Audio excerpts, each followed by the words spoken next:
የዚህ ዓለም ደስታ ጊዜያዊ ነው። አንቺ ቆንጆ ሆይ ሙሽራሽ አለ የዘላለም ደስታ የሚሰጥሽ።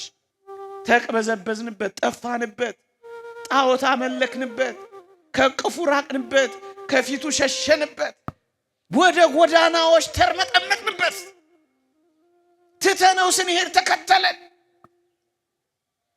ድምፁን እምቢ ስንል ቀስ እያለ አሰማን። እኛ ወዳለንበት መጣ። ሽታችንን ክርፋታችንን ሳይቀር ሳይጸየፍ ቤተልሔማችን ተገኘ። መቃብራችን ገባ። ድንጋያችንን ተንተራሰ። እግር በእግር ሲኦላችን ገባ። ገዛን። በዋጋ ተገዝታችኋልና ለራሳችሁ አይደል። ገዛንና አጨን። የክብር አክሊል ይደፋልን ዘንድ የሾህ አክሊል የደፋልን ሙሽራ ዓለም አይታ አታውቅ። መኑ ዘረ የመራዊ እንዲህ አይነት ሙሽራ ነው የሚያፈቅረን። ይሄን ሁሉ እኮ ምደክመው ይሄን ሙሽራ ኑና እዩ ለማለት እኮ ውጡ ለማለት እኮ ነው። ውደዱት፣ አፍቅሩት። እሱን በመውደድና በማፍቀር ለዓለም ይሉኝታ ይዛችሁ እፈሩት። ፍቅር እኮ ይሉኝታ ያስይዛል። ምንድነው ይሉኝታ አሊዝ ያለ? በጣም መፈቀር እኮ ልብ ያደክማል። ተወዳችሁ ተፈቅራችሁ እኮ ልባችሁ ደክሞ አያውቅም። ይሄን ያህል ያፈቀረን ለኃጢአት ይሉኝታ እንኳን አልያዘንም። በኃጢአት ላይ የሚወደኝ የሚያፈቅረኝ አለ እንዴ? አንዲት እኮ ቃል ኪዳን የገባች የታጨች እኮ ሚስት እንዴት ንጹህ እንደሆነች አቤት ታድላ። ሌላ እኮ ዞር ብላ እኮ አታይም፣ ታጭታለቻ። አታመነዝርም፣ ቃል ኪዳን አጥልቃለቻ። እኛ እንደዚህ ሆነን በኃጢአት ልናመነዝርበት ልናስቀናው ይገባል። ሙሽራችን በተውሶ ታንኳ ቆሞ አስተማረ። በተውሶ ቤት ቅዱስ ቁርባንን ስርዓት ሰራ። በተውሶ ሻሽ ፊቱን ጠረገ። በተውሶ መቃብር ተቀብሮ ይችን ምድር አጠናቀቀ። ይሄ ምን ያስተምራል? ለዚህ ዓለም እርባና ለሌለው ነገር መስገብገብ እንደሌለብን አሳይም። እንዳትመራ አመረኝ በጥቂት ነገር እንጂ ማረኝ። አንድ የሰርግ ጥሪ ዛሬ በተነበበው ወንጌል ሰምተናል። መንግሥተ ሰማያት ለልጁ ሰርግ የደገሰን ትመስላለች ብሎ ጌታችን አስተምሯል። የማቴዎስ ወንጌል ምዕራፍ 22 ከቁጥር 1 ጀምሮ ወደ ሰርጉ እንዲታደሙ የሰርግ ጥሪ ነው የደረሳቸው እና የሰርጉ ጥሪ የደረሳቸው ከፊሎቹ ወደ እርሻ እንሄዳለን አሉ። ከፊሎቹ ንግድ አለብን አሉ። እንዳው በአጠቃላይ ምክንያት ደረደሩ። እንዲህና እንዲህ ያለብን እያሉ ከሰርጉ ጠሩ። የሰርጉን ጥሪ ችላ አሉ። ይገርማችኋል፣ መልእክተኞችን ልኮ ወደ ሰርጉ እንዲታደሙ ጥሪ ቢያቀርብ ጆሮ ዳባ ልበስ አሉ፣ አልሰማም አሉ። ከሁሉ የሚገርመው ወደ ሰርጉ ይመጡ ዘንድ ከአገልጋዮቹ ይልቅ ልጁን ቢልክ ደግሞ ጭራሽ የክፋት አድርገውት ልጁን ገደሉት ይላል። በመጨረሻም ለዚህ ሰርግ ጥሪ የቀረበላቸው ለጥሪው ምላሽ ባይሰጡ ወደ ጎዳና ሂዱና ያገኛችሁትን ሁሉ ሰብስቡ ብሎ ወደ ጎዳና ላካቸው።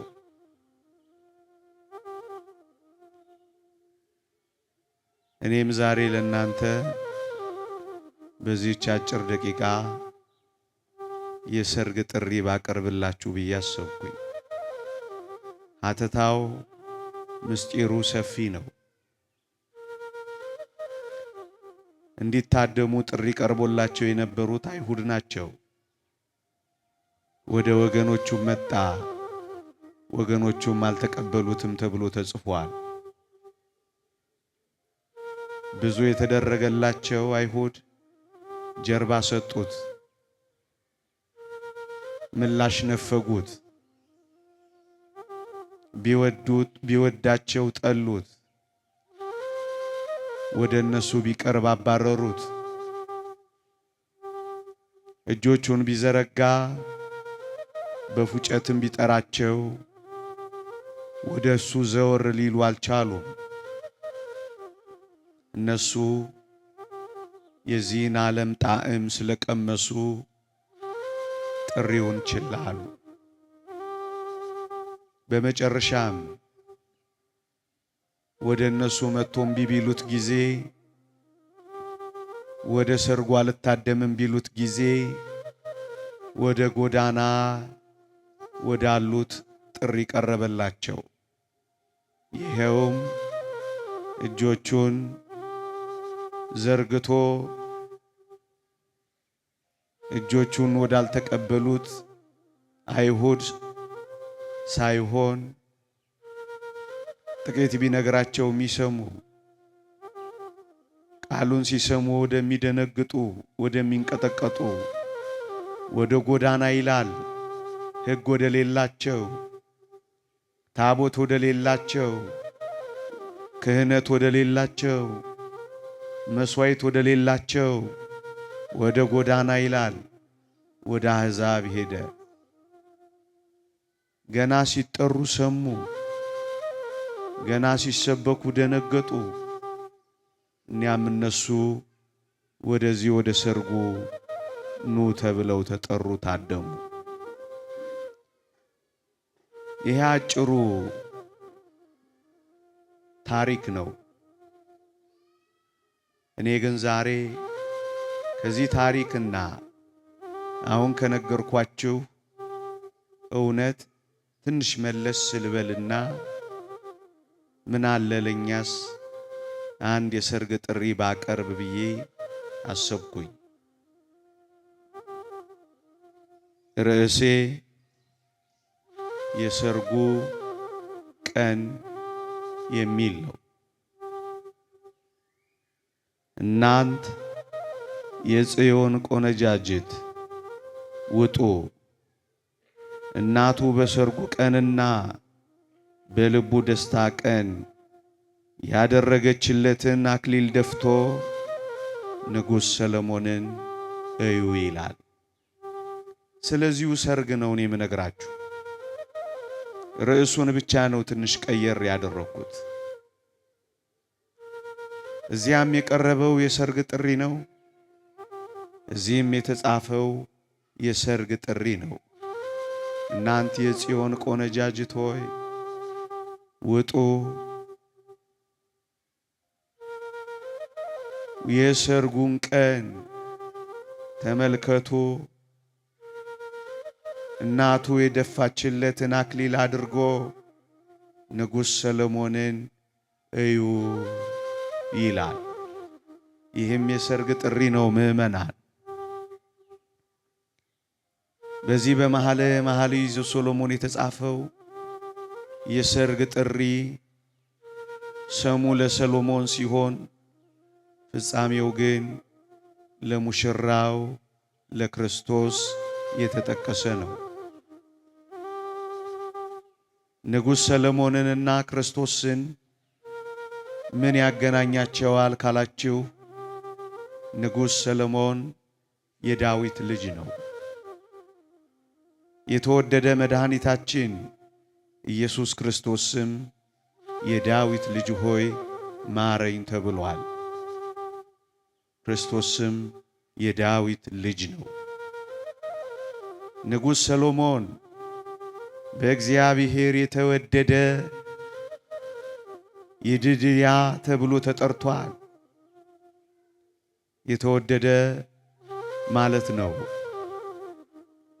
ክርስቶስም በባሕርይ አባቱ በአብ የምወደው ልጄ ይህ ነው ተብሎ ተነግሮለታል። ተወዳጅ ልጅ ነው ክርስቶስ።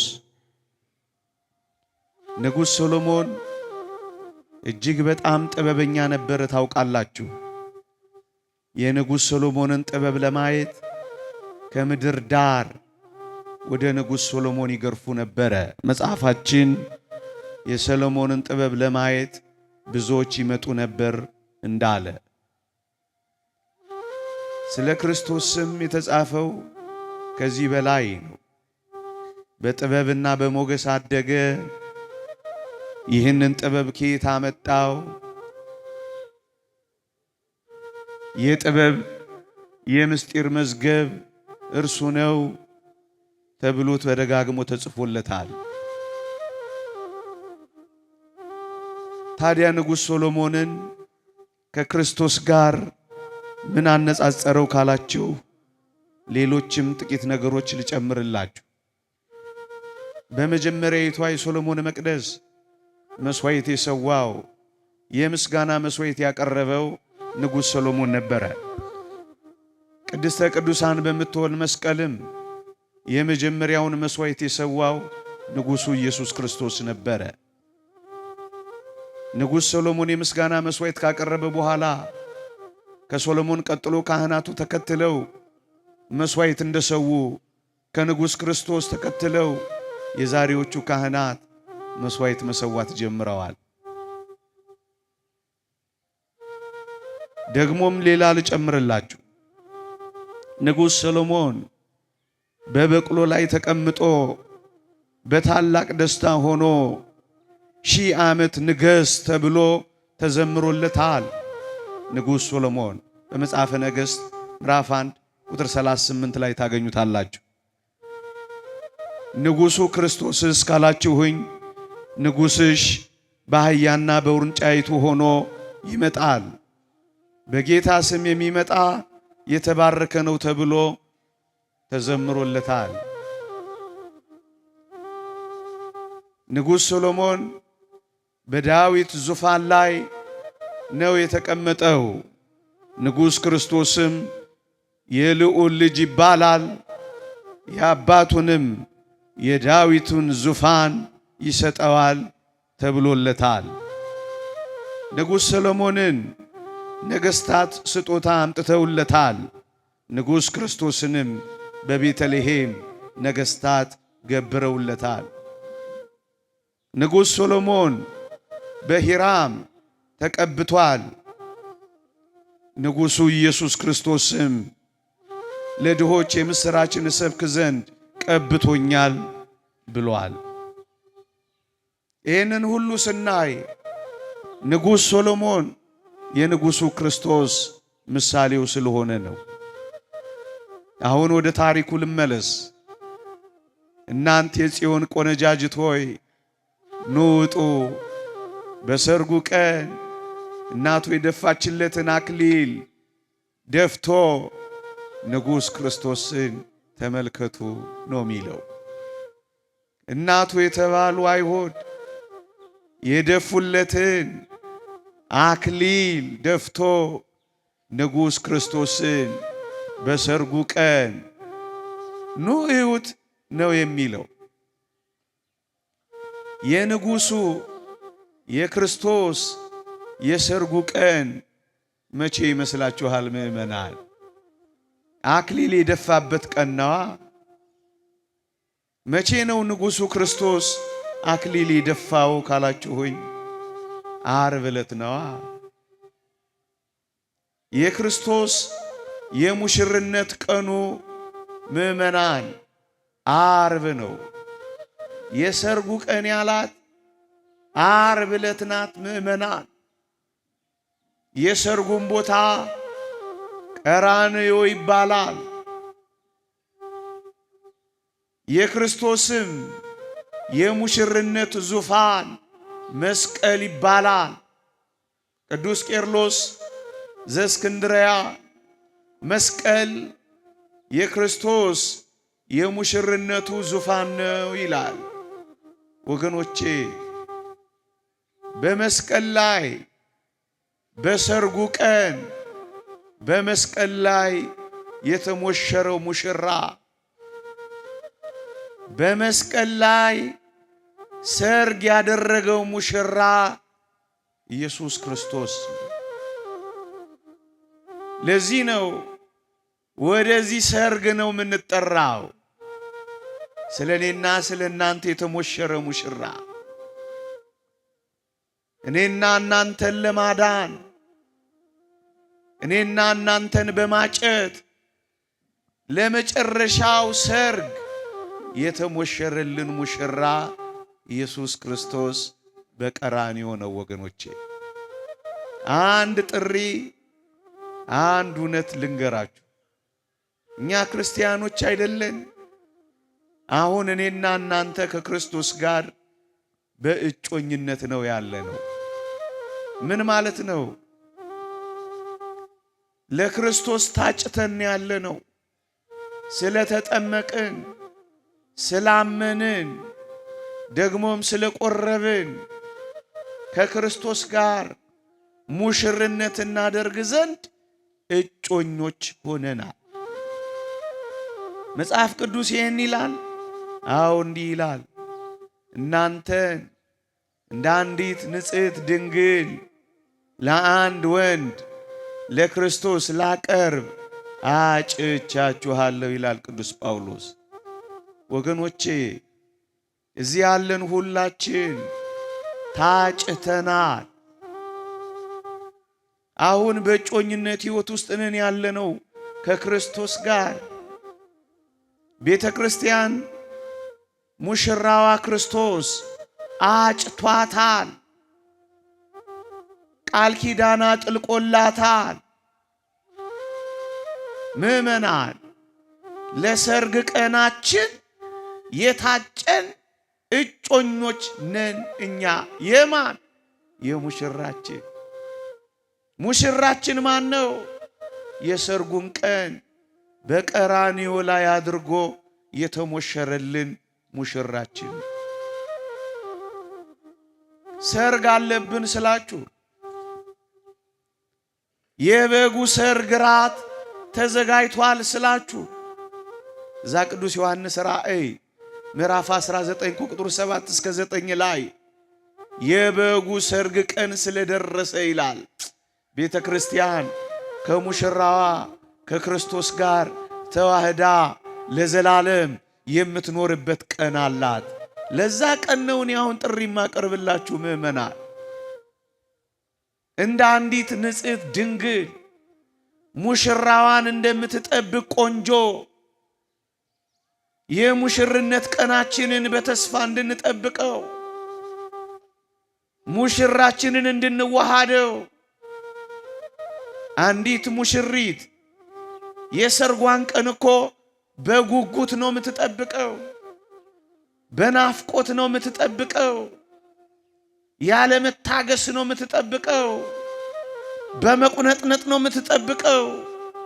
እንዴት ታሳዝናለች! በር በር እያየች እኮ ነው የምትጠብቀው። ምእመና በር በር የምታዩለት ሙሽራ አላችሁ ወገኖቼ። አብራችሁት ለዘላለም ለመኖር የምትፈልጉለት ሙሽራ አላችሁ ምእመና። ሙሽሪት እኮ ተሰናድታ ተሰንግላ ተውባ ነጽታ ከሱ ጋር ልትኖርለት የምትፈልግ ሙሽራ አላት። አንዲት ሙሽሪት ምእመናን የተዋብንለት ሙሽራ አለ፣ የተሰነገልለት ሙሽራ አለ፣ ውብ የሆንለት ሙሽራ አለ። የነፍስ ውበትን ማለት እኮ ነው። ዛሬ የተነበበው ወንጌል ላይ ልብስ ሳይለብስ ሲመጣ ጊዜ አስወጡት የተባለው ልብስ ምን ይመስላችኋል? የውስጥ የንጽህና ልብስ፣ የውስጥ የቅድስና ልብስ፣ የውስጥ የቅንነት ልብስ፣ የውስጥ የጭምትነት ልብስ፣ የውስጥ የንጽህና ልብስ እሱ ነው እኮ። ንጉሱ የሚፈልገው ውበት እኮ እሱ ነው ወገኖቼ። እንዲህ የምንጓጓለት ሙሽራ አላችሁ። በር በር የምታዩት ለማን ነው? ተሰናርታችሁ የምትኖሩት ለምንድን ነው? የምትጠብቁት የምትናፍቁት ሙሽራ አላችሁ። ይሄን ሙሽራ የሰርጋችሁን ቀን ታስባላችሁ። ቤተ ክርስቲያን እኮ የሰርግ ቀን አላት፣ ቃል ኪዳን ገብታለች። ያልኳችሁ እኮ እሱን ነው። ይሄን ብነግራችሁ ነው ዛሬ ደስ የሚለኝ ምዕመናን። ይሄን የሰርጋችንን ቀን አቤት ምን አይነት ልዩ ቀን ሊሆን ይችል! እውነተኛዋ ሙሽሪት፣ እውነተኛዋ ቤተ ክርስቲያን ልቧ በመናፈቅ የሚዝለው ይሄንን ቀን እያሰበች ብቻ እኮ ነው ወገኖቼ። ይሄንን ቀን እያሰባችሁ ልባችሁ ይዝላል። የሰርጋችሁን ቀን ትናፍቁታላችሁ። ተዋህደን የምንኖርበትን ቀን እንጠብቀዋለን፣ ትጠብቁታላችሁ። ጻድቁ ኢዮብ እንዳለው እኮ ነው ከዚህ ቁርበቴ ከተለየው በኋላ እግዚአብሔርን ፊት ለፊት አየዋለሁ፣ ዓይኖቼም ይመለከቱታል፣ ልቤ በመናፈቅ ዝሏል ይላል።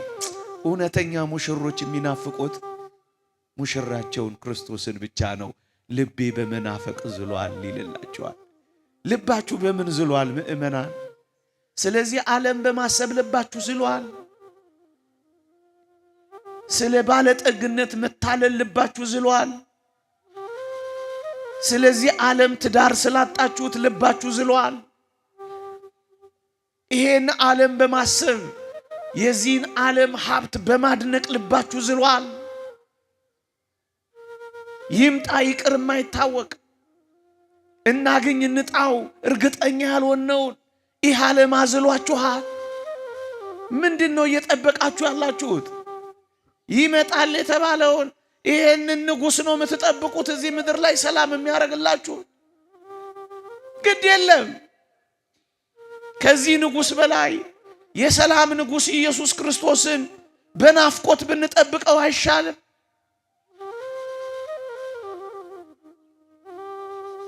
አረጋዊ መንፈሳዊ እንደተናገረው አንተን መዘከር ይነደኛል፣ ፍቅርህን ማሰብ ያቃጥለኛል።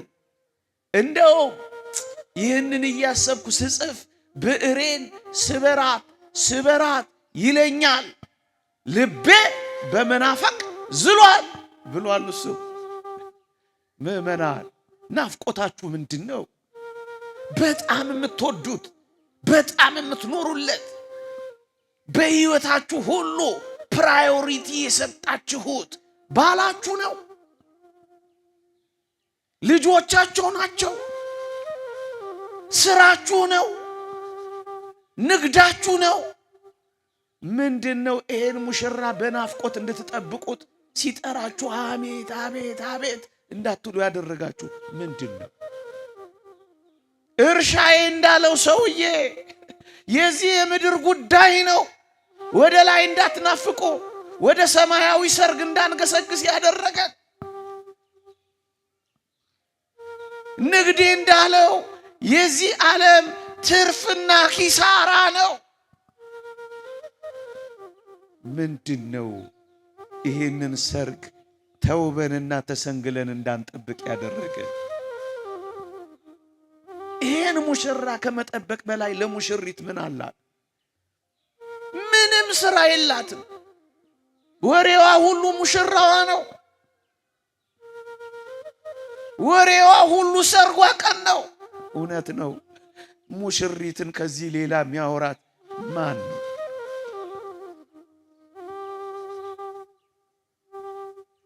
ምዕመናን ወደዚህ የሰርግ ጥሪ ለመገፋፋት ነው። ይሄንን ሰርግ ታዩ ዘንድ ውጡ የሚለው። እንዲህ አይነት ሙሽራ ግን አይታችሁ ታውቃላችሁ? እስኪ ይሄንን ሙሽራችንን ጥቂት ደቂቃ ወስጄ ላስጎብኛችሁ። መጽሐፈ ቅዳሴያችን ዘውትር ምን እንደሚል ታውቃላችሁ? መኑ ዘረ መራዊ ዘይጠብ ስጋሁ በጊዜ ከብካቡ ይላል። በሰርጉ ጊዜ ስጋውን ቆርሶ ያበላ እንዲህ ያለ ሙሽራ ያየ ማን ነው ብላ ትጮኻለች ዘውትር ቤተ ክርስቲያን። እንዲህ ያለ ሙሽራ አይታችሁ ታውቃላችሁ? በስጋውና በደሙ በራሱ ድግስ ያደረገ ሙሽራ። ዓለም የሚደግሰው በሌሎች ፍሪዳዎች ነው። እሰይ እንኳን ይደግስ ግድ የለም። ይሄ ንጉሥ ግን የደገሰው በራሱ ስጋና ደም ነው። ስጋዬን ብሉ ብሎ የደገሰ ሙሽራ ከኔና ከናንተ ጌታ ከመድኃኔ ዓለም በቀር ምድር አይታ ታውቃለች? እንዲህ አይነት ሙሽራ እንደሚወደን እናውቃለን። ደሙን አፍሶ አጠጥቶ ያረካ ከጌታችን በቀር ማን አለ? ይህንን ሙሽራ እዩት። አይኖቻችሁን ከዚህ ዓለም ንቀሉት። መኑ ዘሬ መራዊ ዘይጠብ ስጋሁ በጊዜ ከብካቡ። እንዲህ ያለ ሙሽራ ያየ ማን ነው? ምእመናን፣ በቀይ ምንጣፍ ላይ የሚረማመዱ ሙሽሮችን አይተናል፣ ድረናል፣ ኩለናል። እሰይ ጥሩ ነው። ይሄ ሙሽራ ግን በቀይ ምንጣፍ ላይ የተረማመደ ሙሽራ አይደለም። እና ምንድነው ካላችሁ ሆይ በደሙ የጨቀየ ቀይ ምስማር ላይ የቆመ ሙሽራ አሳያችኋለሁ። እንዲህ አይነት ሙሽራ ነው ስለኔና ስለናንተ የተሞሸረው። ሚስማር ላይ የተሞሸረ ሙሽራ ነው የሚወድሽ። እስራትህን የፈታልህ ሙሽራ ነው የሚያፈቅርህ። እንዲህ አይነት ሙሽራ ለማየት ታውቃለች። መስቀል የክርስቶስ የሙሽርነቱ ዙፋን ከሆነ ዙፋኑ ላይ የቆመው በሚስማሮች እኮ ነው። ሳዶር፣ አላዶር፣ ዳናት፣ አዴራ፣ ሮዳስ የሚባሉ ከባድ ችንካሮች ላይ ስለኔና ስለናንተ የተሞሸረ ሙሽራ አይታችሁ ታውቃላችሁ? ውጡና ፈልጎ እንዲህ አይነት ሙሽራ። እንካ በንካ ነው ነገሩ ባለም።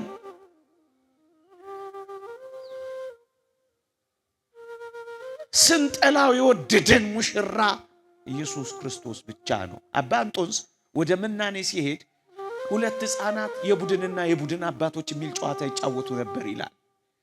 ምን ይባባላሉ ሲጫወቱ? እኛ እንወደዋለን እሱ ይጠላናል፣ እኛ እንጠላዋለን እሱ ይወደናል። ማን ነው ሲባባሉ ቆመ። አባ እንጦንስ ሰማቸውና እኛ ስንጠላው እሱ ይወደናል፣ እኛ ስንወደው እሱ ይጠላናል፣ ማን ነው ይባባሉላችኋል። አባ እንጦንስ እንዲህ ብሎ ተረጎመው፣ እኛ ስንወደው እሱ የሚጠላን ዲያብሎስ ነው። እየወደድነው ግብሩን ስንፈጽም ሲኦል ያሰበልን ዲያብሎስ ነው። እኛ ስንወደው የሱን ግብር ስንፈጽም ጨካኝ ነው የሚጨክንብን ዲያብሎስ ነው። እኛ ስንጠላው የወደደን ኢየሱስ ነው አለና ወደ ገዳሙ መነነ ይላል።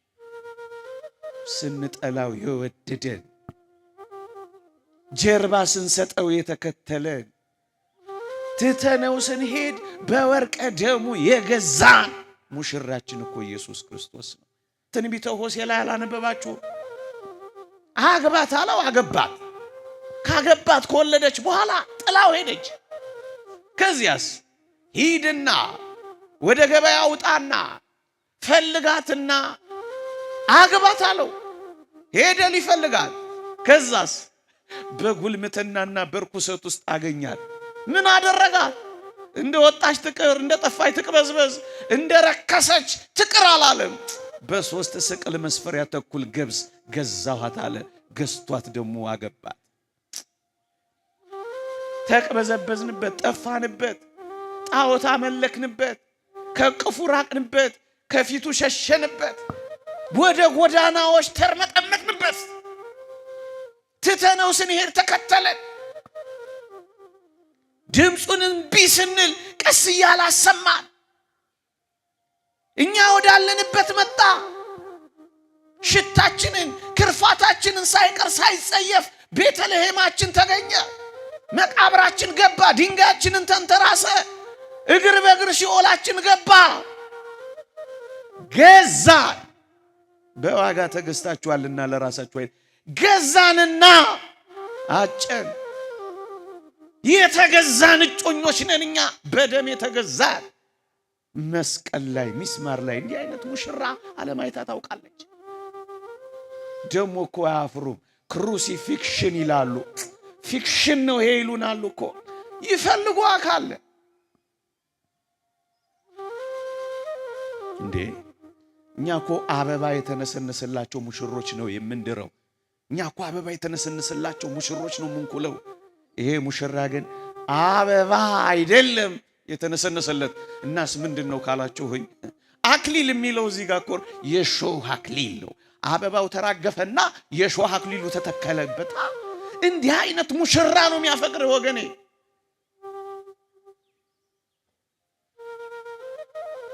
የክብር አክሊል ይደፋልን ዘንድ የሾህ አክሊል የደፋልን ሙሽራ ዓለም አይታ አታውቅ።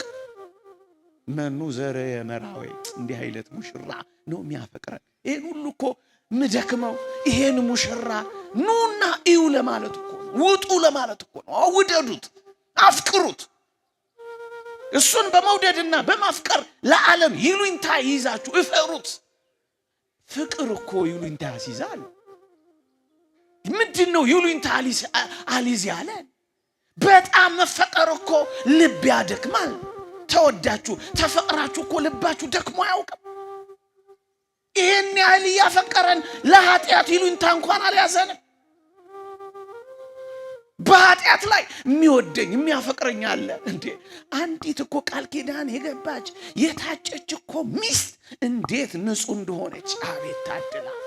ሌላ እኮ ዞር ብላ እኮ አታይም፣ ታጭታለቻ።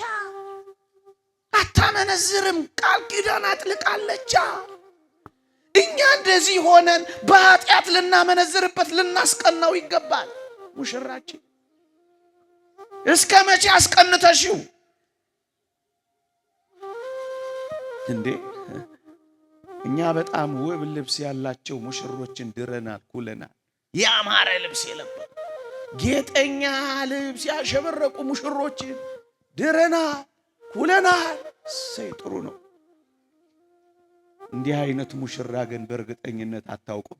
እርቃኑን የተሞሸረ ሙሽራ። እንደውም ነብዩ ኢሳይያስ እንዲህ ብዬ ጠየቅኩት ይላል፣ ልብስህ ስለምን ቀላ ብዬ ጠየቅኩት ይላል ሙሽራውን። እሱም እንዲህ ብሎ መለሰልኝ ይላል፣ የወይን መጥመቂያውን ብቻዬን ረግጫለሁ አለኝ ይላል። የወይን መጥመቂያው የሚጠምቁ ሰዎች ልብሳቸው ላይ የወይን መጥመቂያው ሲጠምቁ ወይኑ ስለሚረጭባቸው ቀይ ነው የሚሆነው።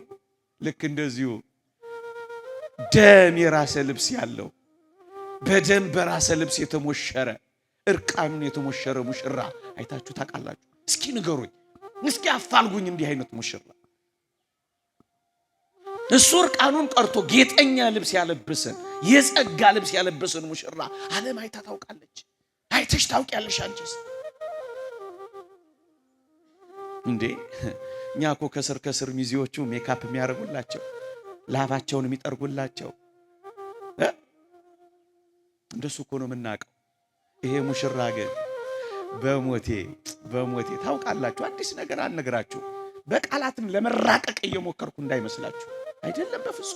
በፍጹም ወደዚህ ሙሽራ ወደዚህ ንጉሥ ጥሪውን አክብረን እንድንገሰግስ ለማነሳሳት ለማነቃቃት እንጂ ይሄ ሙሽራ ከራሱ የሚወርደው ከሾህ አክሊሉ የሚጎርፈው ደም ፊቱን እየጋረደው ምድርን እንዳያት አይኑን እየጋረደው የሚጠርግበት ሻሽ እንኳን የለው እንዴ! ምን አይነት ሙሽራ! ፊቱን የሚያብስበት ሻሽ እንኳን የሌለው ሙሽራ። በሞቴ ቬሮኒካ የምትባል ሴት ናት። አየችውና አዘነችለት። ከዛስ ሻሿን አውጥታ ሰጠችው። ምን አይነት ሙሽራ ነው! ሻሽ እንኳን የሌለው ስለኔና ስለናንተ ባለጠግነት ደሃ የሆነ ሙሽራ አይታችሁ ታውቃላችሁ? ዓለም እንዲህ አይነት ባለጠግነት አባት እኮ ቆርሶ ያጎርሳል፣ ቀዶ ያለብሳል። ፍጹም ድሃ መሆን ምን አይነት ፍቅር ነው? ምን አይነት መውደድ ነው? ምን አይነት መሰጠት ነው? ድሃ በተውሶ ሻሽ ፊት መጥረግ። ምዕመናን በሞቴ በተውሶ ታንኳ ቆሞ አስተማረ። በተውሶ ቤት ቅዱስ ቁርባንን ስርዓት ሰራ። በተውሶ ሻሽ ፊቱን ጠረገ። በተውሶ መቃብር ተቀብሮ ይችን ምድር አጠናቀቀ። ይሄ ምን ያስተምራል? ለዚህ ዓለም እርባና ለሌለው ነገር መስገብገብ እንደሌለብን አሳይም። በሞቲያችን የሰማርያይቷን ሴት ሊፈልግ ሲሄድ ተመልከቱትማ፣ ውሃ ተጠምጦ ነበር ይላል። መቅጃ እንኳን የለውም። አቤት እኔና እናንተ ስንቱን ከምር ነው በሞት መጠባበቂያ ሁሉ አለ።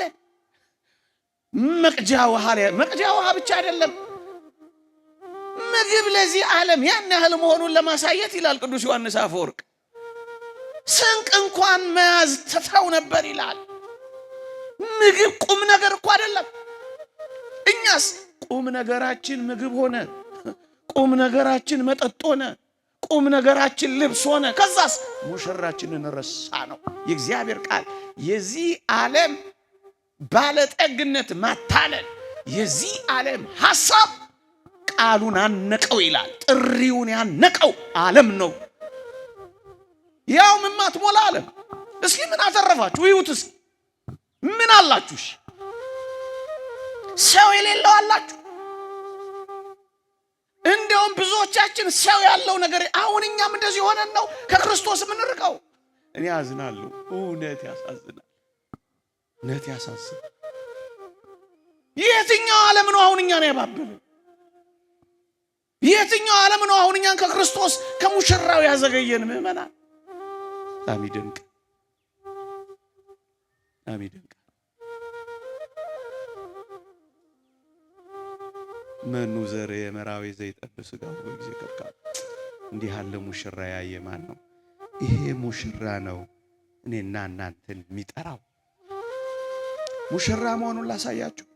አንድ ሊቅ እንዲህ ይላል፣ ክርስቶስ ሙሽራ መሆኑን የምታረጋግጡት ይላል፣ መስቀል ላይ አምላኬ አምላኬ ስለምን ተውኸኝ ሲል ስንሰማው ሙሽራ መሆኑን ማረጋገጫችን ነው ይላል። ለምን? ሰው አባትና እናቱን ይተዋል፣ ከሚስቱም ጋር ይጣበቃል ይል የለ? ተውኸኝ የባህሪ አባቱን ደግሞስ እናቱን ትቶ ተትቷላ መስቀል ላይ። እናስ መተው ይላል ሙሽራ መሆኑን ያመለክታል ይላል። አይደንቅ? አንድ ሊቅ ነው እንደዚህ የሚተረጉመው። ሙሽራ የሆነ ስለሆነ ከማን ጋር? ከኛ ጋር ነው፣ ከቤተ ክርስቲያን ጋር። ከቤተ ክርስቲያን ጋር ነው ሙሽራ።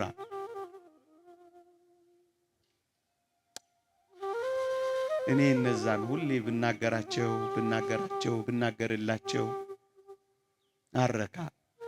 እነዚህ የዛሬ 10 ዓመት በዛ በሊቢያ በረሃ ሰማዕትነት የተቀበሉት ፍቁራን ኢትዮጵያውያን፣ ፍቁራን ግብፃውያን፣ ፍቁራን ኤርትራውያን ክርስቲያኖች ታስታውሳላችሁ? ሙሽሮች እኮ ነው የሆኑት። ይኸውላችሁ እናት አላቸው፣ አባት አላቸው። እንደውም አንደኛው አባቴ ሆይ ሊቢያ ላይ ወርቅ ሲሸለም አይቻለሁ ብሎታል አሉ። ወደዚያ ከመሄዱ በፊት ወደ ስደት ከመውጣቱ በፊት ምንድነው የሆነው? በእነሱ ህይወት ውስጥ ልጆች አላቸው፣ አንዳንዶቹ ሚስት አላቸው፣ አንዳንዶቹ ለሥራ ነው የሚሄዱት። መሃል ላይ ግን በጣም ይገርማል፣ ኢየሱስ ክርስቶስ የሚባል መጣ። ምን አሏቸው? ካዱ አሏቸው። ጣሊያን ትገባላችሁ፣ ካዱ። የምትፈልጉት ቦታ ትደርሳላችሁ፣ ካዱ አሏቸው። አቤት እንዴት ይደንቃል! ምናልባት እነዚህ ሰዎች እኮ አንድ ቀን ቅዳሴ ያስቀድሰው ላያውቁ ይችላሉ። ምናልባት አንድ ቀን ጉባኤ ተካፍለው ላያውቁ ይችላሉ። ምናልባት አንድ ቀን መዝሙር ዘምረው ላያውቁ ይችላሉ። ምናልባት አንድ ቀን ቆርበው ላያውቁ ይችላሉ ካደጉ በኋላ። ግንስ በልባቸው ግን ታትሟል። ማተባችሁን በጥሱ ሲሏቸው ተፍጻሜተ ሰማዕት ጴጥሮስ እንዳለው አንገቴንም ጨምራችሁ ውሰዱት እንዳለው ሙሽራ ሆኑለት፣ አብረው ወጡለታ፣ ተሞሸሩለታ። እንዴት ይደንቃል! እነዚህን ልጆች እስኪዋቸው ጣሊያን ሄደው ልጆቻቸውን ቢያኖሩ አይሻልም? ጣሊያን ሄደው የጎደላቸውን ነገር ቢሞሉ፣ አውሮፓ ገብተው ቢነሰነሱ አይሻልም? ከመንግስተ ሰማያት ግን አትበልጥ። የሚኖርለት ትውልድ አለ፣ ከክርስቶስ ግን አይበልጥ። ምንድን የበለጠብን ምእመናን? ተው፣ የበጉ ሰርግ ቀን እየደረሰ ነው። እደግመዋለሁ፣ የበጉ ሰርግ ቀን እየደረሰ ነው። ሊሆን ያለውም እየሆነ ነው። የተበተነው ኃይል መሰብሰብ በጨረሰ ጊዜ ፍጻሜ ይሆናል ይላል የእግዚአብሔር ቃል። ትንቢተ ዳንኤል ምዕራፍ 7 አንብቡት። የተበተነው ኃይል መሰብሰብ እየጨረሰ ነው። ማን ነው እሱ? አይሁድ ናቸው። ተበትነው ነበር፣ መሰብሰብ እየጨረሱ ነው። የተበተነው ኃይል መሰብሰብ በጨረሰ ጊዜ ፍጻሜ ይሆናል። ሶስተኛውም ጦርነት አለሁ ይላል። እየሰማችሁ ነው። የበጉ ሰርግ ቀን እየደረሰ ነው። አስቀድሳችሁ ብቻ አትሂዱ። ምክንያት ብቻ ሲደረድሩ አትኑሩ።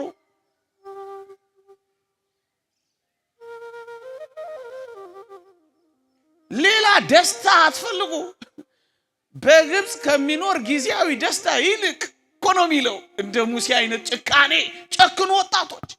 የዚህ ዓለም ደስታ ጊዜያዊ ነው። አንቺ ቆንጆ ሆይ ሙሽራሽ አለ የዘላለም ደስታ የሚሰጥሽ። ሙሽሮች ሆኗ ረገጧት። ዝም ብለው በጅምላ አልገደልናቸውም ያሉን አልሰማን? በጅምላ አይደለም የገደሏቸው። እኛ የገደልነው እኛ ያረድነው who resist to change their religion ሃይማኖታችንን አንቀይርም ያሉትን ነው እኮ የሚለው። እነሱን ያረድነው አለ። ሙሽራ ሆኑለት፣ ወጡ መስቀል ላይ። እንዴት ይደንቃል! እሱ ከለሜዳ እንደለበሰ ቀይ ልብስ ለበሱለት፣ ደስ አይሉ? አቤት! እኔ አላየኋቸው። ነገሩን ማየት ከብዶኝ አላየው። እንኳን ልኖርበት ማየት እንኳን ዘግንኖኝ፣ ግን መንፈስ ቅዱስ እንደሚያስጨክን አውቃለሁ። አይታችኋቸዋል? እንደ በግ ታስረው ሲጎተቱ ክርስቶስ እንደ በግ በሸላቾቹ ፊት ታስሮ እንደሄደ እነሱም ታሰሩለታ። ሙሽሮች እኮ እነዚህ ናቸው። ሙሽሮች እኮ ናቸው። እሱ እንደተንበረከከ ደረታቸውን ነፍተው በርከክ አሉ። እንደውም አንድ ጸሐፊ ምን እንዳለ ታውቃላችሁ?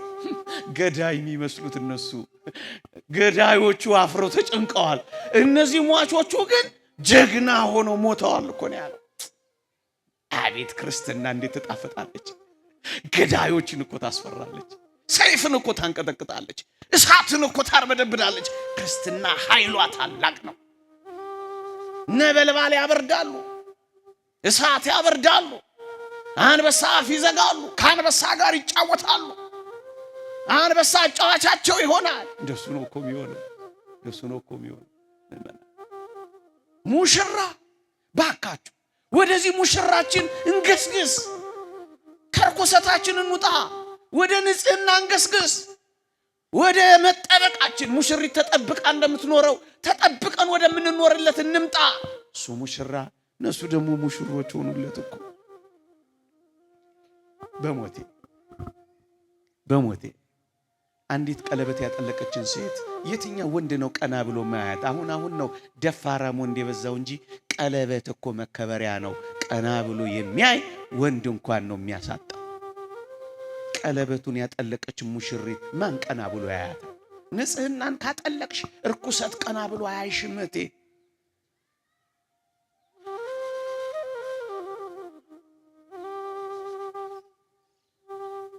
በንጽህና ፊት ርኩሰት እንዴት ይቆማል? በአንድነት በመኖር ፊት ዘማዊነት እንዴት ቦታ ያገኛል? በጭምትነት ፊት ተናጋሪነት ወዴት አለ?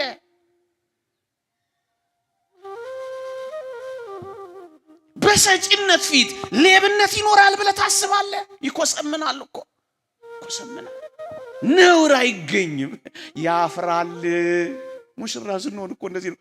በጣም ለሙሽራችን ነው የምንኖረው። ባላለኝ የምትል ሴት ማንንም ቀና ብላ እንዳታይ ያልኳችሁ እሱን ነው። ደግሞ ዲያብሎስ እኮ ቀና ብሎ እኮ አያይም። ቀለበት ያጠለቀችን መስቀል የተሸከመችን ክርስቲያን እኮ አያያትም። እኛ እኮ እንደ ነገሩ ሆነን እኮ ነው የሚጎነትለን፣ አለፍ ገደም ምስኪን የሚጠልዘን። ለምን እንደሆነ ታውቃለህ? አልተመረኮዝነውም።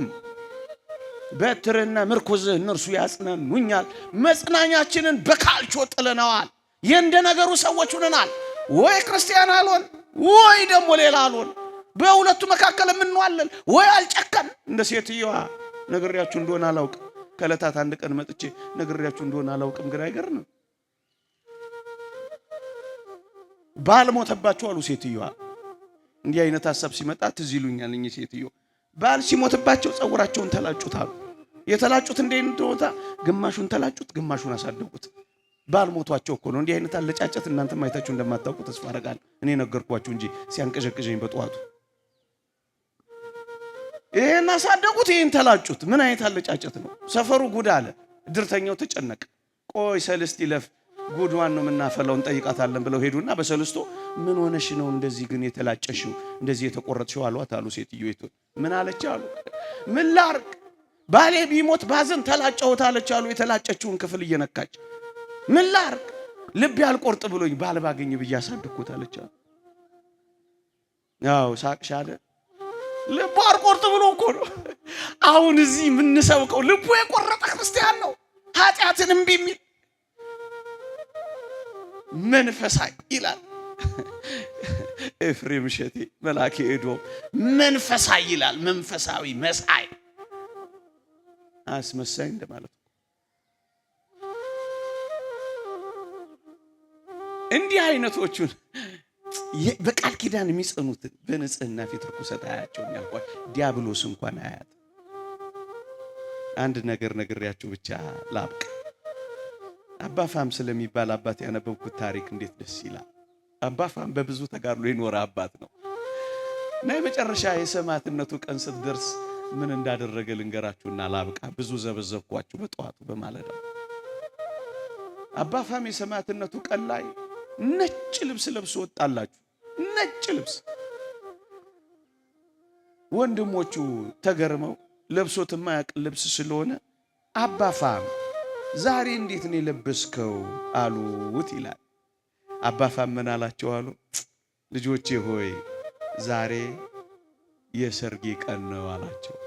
ምንም ይሆንበት ከሙሽራው ከክርስቶስ ጋር በሞቱ አማካኝነት የሚዋሃድበት ቀን የሰርጌ ቀን ስለሆነ ነው ነጭ ልብስ የለበስኩት አላ። ሊሄድ ሲል እኮ ነው። ምዕመናን የሰርጌ ዕለት ይላል። ይሄ ነው የሰርጌ ዕለት ያልክ ስትጨፍራት ኑራን። የሰርግ ዕለት እንደዚህ ከክርስቶስ ጋር የምትዋሃድበት፣ የሰርግ ዕለት ርኩሰትን በንጽህና የምትተካበት ቀን፣ የሰርግ ዕለት ነውርን በጨዋነት የምትጨክንበት ቀን፣ የሰርግ ዕለት ከክርስቶስ ጋር በሰማዕትነት የምትዋሃድበት ቀን። የሰርግ ቀን እንደዚህ እኮ ነው። የሰርግ ዕለት ይላል ነው የምትጨፍርበት ቀን። የሰርግ ቀን እንዳይመስል የሞት ቀን ነው። እና ወደዚህ ሰርግ አትመጡ። ልዩ የሰርግ ራት ተዘጋጅቷል።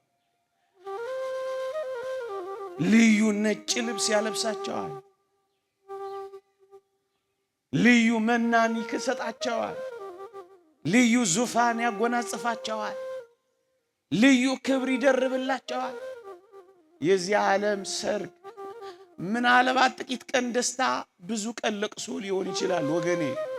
ይሄ ሰርግ ግን ለቅሶ የሌለበት ሳቅ ብቻ ነው። ሐዘን የሌለበት ደስታ ብቻ ነው። ማጣት የሌለበት ማግኘት ብቻ ነው። ማፈር የሌለበት መክበር ብቻ ነው። ማቀርቀር የሌለበት ቀና ማለት ብቻ ነው። አቤት ያ ሰርግ ምን ሊሆን እንደሚችል አስቡ። በእኔና በእናንተ በምድር ባሉ ሰዎች መካከል ያለው ሰርግ ምንኛ አስደሳች ነው። ምንኛ የሚያረካ ነው። የሰማዩ ሰርግማ ምን ሊሆን ይችል ይሆን? እንጃ። የሰው ዓይን ያላያት፣ የሰው ጆሮ ያልሰማት፣ በሰው ልብ ያልታሰበች፣ ሕሊና ያላመላለሳት፣ ቃል ገልጦ ያልተናገራት፣ አንድም ቀን ሰባኪ ሰብኮት ማያውቅ ምን አይነት የሰርግ ቦታ፣ ምን አይነት የሰርግ ቀን ይኖረን ይሆን? እቺን ቀን ለማየት አትጓጉ? እንግዲያውስ ይህን የጮኝነት ጊዜያችንን በንጽህና እንኑረው። በንጽህና ምክንያት ሳንፈጥር እንኑረው። ከሌሎች ሰዎች ጋር ኃጢአታችሁን እያነጻጸራችሁ ለራሳችሁ መጽናኛ እየፈጠራችሁ አትኑሩ። ግድ የላችሁ። ይልቅ በንጽህና በቅድስና ለመኖር ጣሩ። ከአካባቢ ተጽዕኖ ወጣ እያላችሁ አካባቢያችሁን ድል እየነሳችሁ እያሸነፋችሁ ሙሽራችሁን በንጽህናና በቅድስና ለመጠበቅ ትጉ። አንደበቶቻችሁን ጠብቁ፣ እግሮቻችሁን ጠብቁ፣ ልቦቻችሁን ጠብቁ፣ ሕዋሳቶቻችሁን ጠብቁ። እዚህ ቤት ሆናችሁ ቀና ብላችሁ እያያችሁ ሁሉ ጊዜ ሙሽራችንን እንጠብቅ። እናንተን እንደ አንዲት ንጽሕት ድንግል ለአንድ ወንድ ለክርስቶስ ላቀርብ አጭቻችኋለሁ ይላል መጽሐፍ ቅዱስ። ሲጀምር በሰርግ ነው የጀመረው። ታውቃላችሁ፣ ብዙ ተባዙ ምድርንም ሙሏት ብሎ በሰርግ ነው የጀመረው። ጌታ በአዲስ ኪዳን ወንጌልን ሲጀምር በቃና ዘገሊላ ሰርጉን ባርኮን የጀመረው። ጌታ ይሄን ዓለም አጠናቆ ሲሄድ በቀራንዮ አደባባይ ላይ ሰርግ አድርጎ ጨርሶን የሄደው። ይቺ ዓለም የመጨረሻዋ መጠናቀቂያ የሚሆነው በሰርግ ነው። ከዚህ ሰርግ ውጭ መጽሐፍ ቅዱስ ሌላ ሐሳብ የለው። እምቢ ካልን ሌሎች ይመጣል። እመኑኝ። ቁጭ ብለን አሁን ካልሰማ ነው በጊዜው ጊዜ ካልተመለስ እግዚአብሔርን በሚገኝበት ጊዜ ፈልጉት፣ ቅርቡም ሳለ ጥሩት። ክፉ ሰው ሐሳቡን በደለኛ መንገዱን ይተው እንደተባለው አሁን ቀርቦ ሳለ አሜን ብለን ካልተመለስን እግዚአብሔር ለሌላ ያደርገዋል። እግዚአብሔር አያርቅብን። ለዚያ ለሙሽርነት ለዚያ ለሰርጋችን ያብቃል። አሜን። ይቆየን።